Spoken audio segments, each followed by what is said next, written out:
명청대전에 참전한 이 유시민 작가가 이런 말을 했어요. 이재명 대통령에 대해서 증축하랬더니 재건축한다 라면서 이 시점에 이 재건축론을 들고 나와서 이재명 대통령을 정면으로 비판을 했습니다. 이 모습 좀 어떻게 보셨어요? 저는 유시민 작가가 네. 그 약간 비유도 약간 잘못했다고 봐요. 아, 비유가 잘못됐다. 네. 그 재건축 있잖아요. 네. 제가 어디서 방송에서 이야기하니까 되게 재밌다고 하셨는데 사람들이 그 원래 있는 이 그 개발하고 싶어하는 사람들이 재건축을 하고 싶어하는데 재건축이 여러 저런 이유로 안 되면은 그때 이제 증축합니다. 네, 맞습니다. 그러니까 그 지금 유시민 작가는 증축을 그 민주당 당원들이 아니면은 지지자들이 증축을 원했다고 하는데 그렇지가 않다. 그 말씀을 드리고 싶어요. 그러니까 지금 유시민 작가가 괜히 약간 조금 오버해가지고 민주당 전당대회 참전을 너무 세게 하신 것 같아요. 근데 그 비유도 굉장히 적절하지 않고 저는 지금 이재명 대통령이 줄기차게 실용적 시장주의 정부 추진하겠다고 하는데 민주당이 당적으로 약간 뒷받침이 부족하다고 생각을 합니다. 그래서 대통령의 뭐 실용적인 보수 그리고 외연 확장하는 인사 그리고 경제산업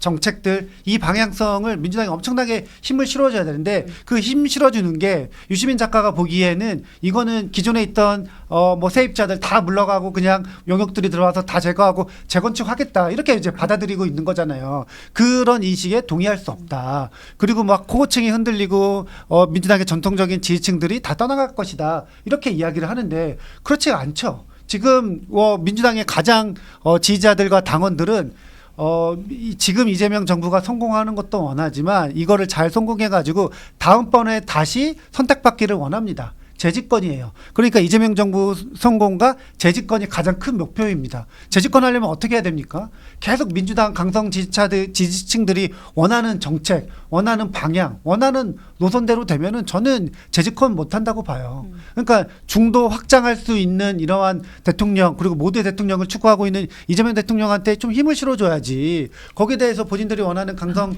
무슨 뭐 보안수사권이니 아니면은 검찰개혁 이 부분에 대해서 마음에 안 든다고 코칭 흔들리고 있다 빠져나가겠다 이렇게 조금 겁박하는 것처럼 들려서 매우 우려스럽다 이 말씀 드리고 싶어요. 저는 유시민 씨가 그래도 대통령에 대해서 직접적으로 공격하는 게 아직은 부담스러운 시점이라서 말을 많이 아꼈다고 생각을 합니다. 제가 더 냉정하게 말씀을 드리자면요. 이재명 대통령이 저는 중도 확장을 한다고 생각하지 않아요. 그러니까 지금 뭐 여러 정책들은 두말할 것도 없고요. 일단은 본인 죄지우기를 위해서 공소 취소를 추진한다라고 하는 거 그 자체가 민주당 재집권의 가장 큰 걸림돌입니다. 아이러니하게도 민주당이 재집권을 하려면요. 이재명 대통령의 재판 재개를 외쳐야 할 판이에요. 심지어 당선 당시 출구조사에서도 이재명 대통령을 찍어준 유권자들도 과반 이상이 재판을 받으라고 이야기를 했습니다.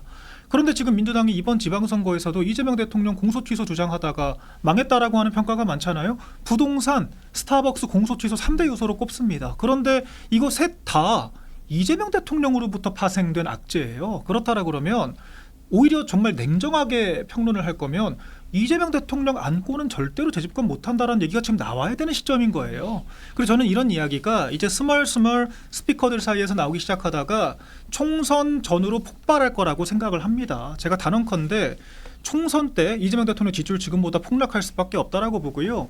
지지율이 이제 20%대 30%대 왔다 갔다 하는 대통령, 그러니까 이미 레임덕이 임박한 대통령의 공소 취소를 위해서 뛸 총선 후보는 없다라고 전 단언할 수 있습니다. 그렇기 때문에 민주당의 당대표가 누가 됐든지 간에 이재명 대통령을 버려야 되는 입장인 거예요. 그러니까 정권은 짧다라고 하는 말이 참 많은 함의를 담고 있어요.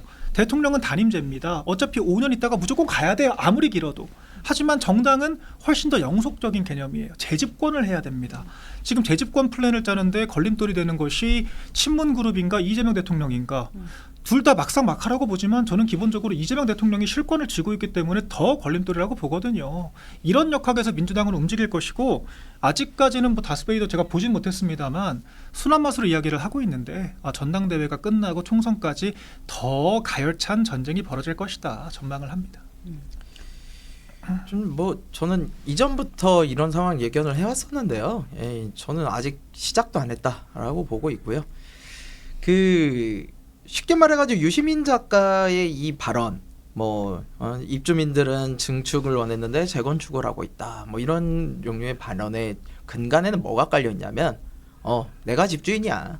내가 집주인인데 외부에서 갑자기 손님이 들어와 가지고는 지 맘대로 내 집을 고치겠대. 그럼 나한테 동의를 먼저 받아야지. 지금 그 얘기를 하고 있는 거예요. 그러니까 아직도 민주당은 나의 것, 내가 집주인이다. 어떻게 보면 선민의식을 좀 갖고 있는 것으로 보여요. 근데 어쨌든 문재인 대통령의 시대는 끝났잖아요. 이재명 대통령의 시대가 맞잖아요. 그러면 민주당 내부에서도 이재명 대통령을 주류로 인지를 해줘야 되는데 아직도 이재명 대통령 지금 비주류인 거죠. 이런 사상이 그대로 이 발언 속에 녹아 있다라고 보고요. 이에 대한 청와대 반응은 세요. 홍익표 정무수석이 이렇게 얘기를 합니다. 필요하다면 재건축이 아니라 재개발도 할 수 있다. 아예 다 없애버리고 새로 지을 수도 있다. 쓸어버리겠다. 네, 그렇게까지 얘기를 해요. 뭐 용역, 철거, 진짜 하겠다는 거죠. 예, 근데 저는 사실은 그 부분은 맞다고 봐요. 왜냐면은 청와대의 반응이 맞는 게 우리가 재건축을 할 때는요 일부 사람들이 반대를 해도요 그 사람들이 뭐 4분의 1 이하고 그러면은 그게 통과가 됩니다. 왜? 모든 사람들의 이익을 위해서 그렇게 가요. 지금 당에서 만약에 당심이 만약에 이재명 대통령의 편에 서 있다라고 한다면요 자신들이 아무리 주류라고 외쳐도요 친문 세력에서 이제는 놔줘야 될 때가 됐다라고 보이고요. 그렇게 세대 교체가 이루어지는 겁니다. 그렇죠. 언제까지 586들이 네. 계속 쥐고 갈 거예요? 저는 제가 예전에 민주당에 몸담았던 사람으로서 제가 그렇게 얘기할 때는 아무도 안 듣다가 이제 와서 조국의 강을 건너면서 좀 새로운 세대 교체로 하려는 것들이 좀 제가 보기에는 좀 아이러니한 부분도 있긴 한데 어쨌거나 저는 그래도 이렇게 하면서 민주당이 조금 더 건강해질 수 있다라고 좀 보여요. 저는 홍익표 수석님이 오늘 이제 재개발 이야기를 하셨는데, 그러니까 우리가 그냥 부동산 관점으로 보면은 그 증축 있잖아요. 그 리모델링이고, 그 리모델링 그다음에 재건축 재개발이 있는데 네. 어느 사람들, 그러니까 뭘 해야지 더 많은 사람들이 집을 갖게 되느냐? 당연히 재개발입니다. 그러니까 지금 민주당이나 이재명 정부가 해야 될 일은 지금 민주당 안에 전통적인 지지층을 바탕으로 새로운 입주민들을 많이 받아야 돼요. 그게 뉴 이재명이고 그게 중도고 그게 중도 보수적인 대한민국 국민들 다 받아야 됩니다. 저는 지금 이재명 정부 그리고 오늘 홍익표 수석의 인식이 매우 공감한다. 지금 운동장을 넓게 쓰자. 크게 보자. 그리고 더 많은 국민들을 통합하고 포용하는 정책을 펼쳐야 된다. 특히나 뭐 예를 들면은 경제 산업 정책에 있어서는 과감하게 친기업 친시장 확실하게 해야 됩니다. 네. 네, 그리고 이것도 마지막으로 좀 짚어볼게요. 지금 전당대회 앞두고 17년 전 노 전 대통령 서거 당시의 행적까지 좀 소환되고 있는 상황인데 송영길 의원이 이런 말을 했어요. 정청래 전 대표에 대해서 노무현 전 대통령과 등을 져서 장례식에 참석도 못했다. 라고 주장을 했습니다. 그러자 정청래 대표가 바로 반박하고 나섰는데 100% 허위사실 유포다 이렇게 이야기를 했습니다. 앞으로 좀 송 전 대표하고 김민석 총리가 연대할 가능성도 좀 있다고 보십니까? 일단은요. 노무현 전 대통령이 한참 레임덕 거의 지지율이 10% 미만으로까지 떨어지는 시점이 있었잖아요. 그때 노무현 대통령 탄핵소추 주도했던 것은 다름 아닌 지금의 민주당이었습니다. 그때는 정말 민주당 내에서요 노무현 정권에 대해서 비판을 안 한 의원이 없다라고 할 정도로 정말 가열찬 비판이 이루어졌고요. 노무현 대통령이 퇴임하고 나서 한참 수사를 받을 때 한겨레 경향 같은 신문들은 거의 노골적으로 극단적인 선택을 종용하는 듯한 그런 사설까지 올렸다가 굉장히 문매를 맞았어요. 근데 이제 와서 마치 그 서사를 너도 나도 사유화를 하겠다라고 하는 것처럼 노무현 전 대통령과 친했니 안 친했니 싸우는 것 자체가 저는 총극으로 느껴집니다. 전혀 진정성과 감동이 없다라고 저는 생각을 하고요. 이제 와서 극단적인 선택을 한 대통령을 누가 더 과거에 관계가 좋았냐 안 좋았냐 가지고 싸우는 거 국민들이 볼 때는 정말 눈살 찌푸려지는 광경이라고 저는 생각을 해요. 두 사람 다 그런 이야기 할 자격이 없다라고 저는 생각을 하고요. 민주당의 이런 서사 중심적인 정치를 먼저 탈피하는 것이 필요하다라고 생각을 합니다. 그 유시민 씨는 뭐 ABC론 얘기를 하면서 우리 같은 사람들 서사를 안고 있는 사람들이 마치 민주당의 적장자인 것처럼 포장을 했습니다만 저는 그런 사람들조차 그 서사를 이용하는 것이라고 보이기 때문에 본질적으로 B그룹과 다를 게 없다라고 생각을 하고요. 결과적으로 정치적인 헤게모니 다툼을 하는데 철진한 옛날 이야기 끄집어내는 것 자체가 국민적인 공감대를 사기가 어렵다. 그런 말씀만 드리겠습니다. 저는 뭐 옛날 얘기 안 했으면 좋겠어요. 지금 민주당이 처한 현실이 그렇게 녹록지 않습니다. 어쨌든 집권 여당이기 때문에 국민들이 요구하는 것들이 굉장히 높습니다. 그런 것들을 충분하게 충족시키지 못하고 정치적인 효능감, 정책적인 효능감을 주지 못하면은 총선, 뭐 대선 다 어려워질 거예요. 그러니까 지금 우리 그 민주당의 여러 후보군들은 당대표 후보군들은 민주당의 약간 새로운 먹거리, 새로운 비전 그리고 뭐 신뢰를 잃은 2030들에 대한 대책 뭐 이런 것들을 가지고 싸웠으면 좋겠어요. 특히나 경제산업 정책 가지고 싸웠으면 좋겠습니다. 나는 이렇게 생각한다. 나는 지금 우리 주식시장 아니면은 무슨 증권 문제, 환율 문제, 유가 문제, 고유가 문제 이런 방식에서 어떻게 했으면 좋겠다. 반도체 이번에 확실히 밀어주기로 했는데 그동안에 우리가 반도체 한 거는 아까 저는 생각이 안 났었는데 저 말씀 그 김성현 최고가 너무 말씀 잘하셨는데 그 반도체 지원법 같은 경우에는 지금 산업계에서 굉장히 뭐 그 병목으로 작동할 수 있다. 그런 것들 다 해결해 주자. 한번 민주당의 노선을 바꿔보자. 정책 노선을.